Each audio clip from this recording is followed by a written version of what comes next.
ನಾನು ನಿಮಗೆ ಕೆಲವು ಸಮೂಹದರ್ಶಕ ಪದಗಳನ್ನು ಹೇಳ್ತೇನೆ. ಅವುಗಳಿಗೆ ಸರಿಯಾದ ಸಮೂಹದರ್ಶಕ ಪದವನ್ನು ನೀವು ಹೇಳಬೇಕು. ಗುಬ್ಬಿಗಳ, ಹಿಂಡು, ಧಾನ್ಯಗಳ, ರಾಶಿ, ದ್ರಾಕ್ಷೆಯ, ಕೊನೆಗೊಂಚಲು, ಬಾಳೆಯ, ಕೊನೆ, ದನಗಳ, ಹಿಂಡು, ಜನರ, ಗುಂಪು ಸಮೂಹ, ಹಣದ, ರಾಶಿ, ಕುರಿಗಳ, ಹಿಂಡು, ಕಾಗೆಗಳ, ಹಿಂಡು, ಪಕ್ಷಿಗಳ, ಹಿಂಡು, ಹೂವಿನ, ಗುಚ್ಛ, ತೆನೆಗಳ, ರಾಶಿ, ಜೇನು, ಗೂಡು, ಆನೆಗಳ,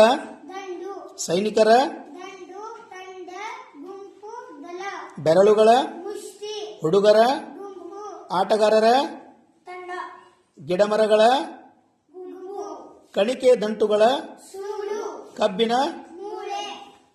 ಗುಬ್ಬಿಗಳ, ಹಿಂಡು, ಧಾನ್ಯಗಳ, ರಾಶಿ, ದ್ರಾಕ್ಷೆಯ,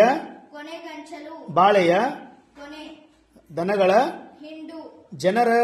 ಗುಂಪು, ಹಣದ, ರಾಶಿ, ಕುರಿಗಳ, ಹಿಂಡು, ಕಾಗೆಗಳ, ಹಿಂಡು, ಜೇನು, ಗೂಡು, ಆನೆಗಳ, ದಂಡು, ತೆನೆಗಳ, ರಾಶಿ, ಪಕ್ಷಿಗಳ, ಹಿಂಡು, ಹೂವಿನ, ಗುಚ್ಛ, ಜೇನು, ಗೂಡು, ಬೆರಳುಗಳ, ಮುಷ್ಟಿ, ಹುಡುಗರ,